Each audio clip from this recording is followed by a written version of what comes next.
Hello friends, Yuvasathi প্রকল্প নিয়ে রাজ্যের তরফ থেকে নতুন বিজ্ঞপ্তি জারি করা হলো। অর্থাৎ রাজ্য সরকারের তরফ থেকে নতুন ঘোষণা দেওয়া হলো।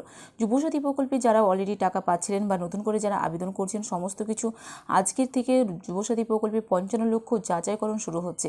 অর্থাৎ আজ থেকে 55 লক্ষ উপভোক্তার যাচাইকরণ শুরু হবে যুবসাথী প্রকল্পে, যে কারা এই প্রকল্পের যোগ্য ব্যক্তি এবং কারা নন, কারা ডবল টাকা পাচ্ছে বা কাদের নাম বাতিল করে দেওয়া হচ্ছে, কারা কারা এই প্রকল্পের সুবিধা পাবে, কবে থেকে এই প্রকল্পের টাকা দেওয়া হবে, সমস্ত কিছু জানাবো আজকের এই ভিডিওতে।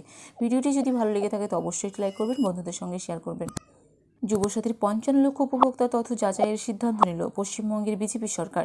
ফেব্রুয়ারি মাসের অন্তর্বর্তী বাজেটে মাধ্যমিক পাস বেকার যুবক যুবতীদের প্রতি মাসে 1,500 টাকা দিতে যুবসাথী প্রকল্প চালু করেছিলেন মুখ্যমন্ত্রী মমতা বন্দ্যোপাধ্যায়।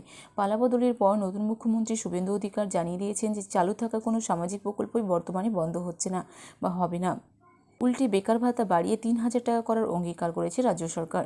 কিন্তু প্রথম দফায় যারা যুবসাথীর টাকা পেয়েছিলেন তারা প্রত্যেকে আরও নাও পেতে পারেন, কারণ প্রত্যেক আবেদনকারীর তথ্য ফের যাচাই হবে, তারপর মিলবে বেকার ভাতার টাকা। তবে অন্নপূর্ণা যোজনার টাকা জুন মাসের শুরু থেকে দেওয়ার ব্যাপারে আরও কিছুটা এগিয়ে গেল রাজ্য। মঙ্গলবার এই সংক্রান্ত বিজ্ঞপ্তিও জারি হয়ে গিয়েছে। যদিও লক্ষ্মীর ভাণ্ডারের মতো সব মহিলাই এই আর্থিক সহযোগিতা পাবেন না, বিজ্ঞপ্তিতে জানানো হয়েছে যে মহিলারা আয়কর দিয়ে থাকেন তারা এই প্রকল্পের সুবিধার আওতায় নেই। বয়সসীমা হতে হবে 25 থেকে 60 বছর। তারপর অবশ্য বার্ধক্য ভাতার সুযোগ রয়েছে। কেন্দ্রীয় বা রাজ্য সরকারি কর্মী বা পেনশনভোগীরাও অন্নপূর্ণা যোজনার জন্য আবেদন করতে পারবেন না। সুযোগ থাকবে না শিক্ষক, অশিক্ষক, কর্মচারী, পঞ্চায়েত, পুরসভা এবং কোনো সরকারি সংস্থার সঙ্গে যুক্ত মহিলাদেরও। যাদের আবেদন মান্যতা পাবে তাদের অ্যাকাউন্টে সরাসরি ঢুকে যাবে প্রতি মাসে 3,000 টাকা করে। সেই অ্যাকাউন্টের সঙ্গে অবশ্য আধার সংযুক্ত থাকতে হবে। লক্ষ্মীর ভাণ্ডারের উপভোক্তাদের নাম অন্নপূর্ণা যোজনায় সরাসরি মাইগ্রেট হয়ে হবে ঠিকই, কিন্তু উল্লেখিত শর্ত বজায় রেখে। পাশাপাশি এসআইআর প্রক্রিয়ায় যে মহিলাদের নাম বাদ গিয়েছে বা অ্যাডজুডিকশন তালিকায় থাকায় যারা ট্রাইব্যুনালে আবেদন করেছেন তারাও এই 3,000 টাকা পাবেন না। অনলাইন অফলাইন 1 জুন থেকেই নতুন আবেদন নেওয়া হবে। কিন্তু যুবসাথীর যাবতীয় আবেদন এবং উপভোক্তার তথ্য ফের যাচাইয়ের প্রয়োজন হলো কেন? 7ই মার্চে এই প্রকল্প চালুর সিদ্ধান্ত হয়েছিল।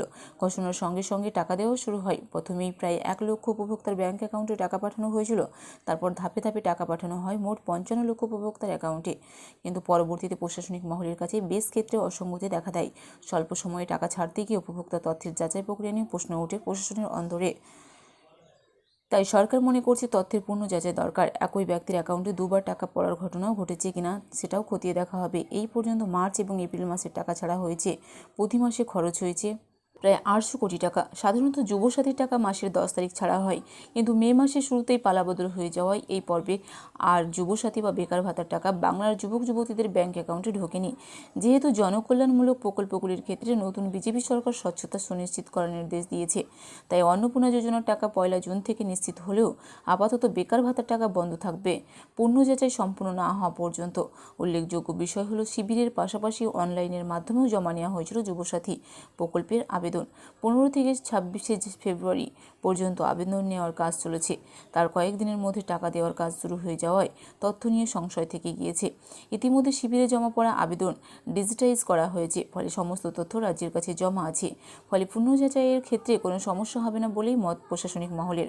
আবার নির্বাচন ঘোষণা হয়ে যাওয়ার বেশ কিছুদিন আবেদনকারীকে সুবিধা প্রদান করা সম্ভব হয়নি পূর্বতন সরকারের পক্ষে। সেক্ষেত্রে ডবল ইঞ্জিন সরকার পড়ে থাকা আবেদন নিয়ে কী সিদ্ধান্ত নেয় সেদিকে এখন নজর রয়েছে রাজ্যবাসীর।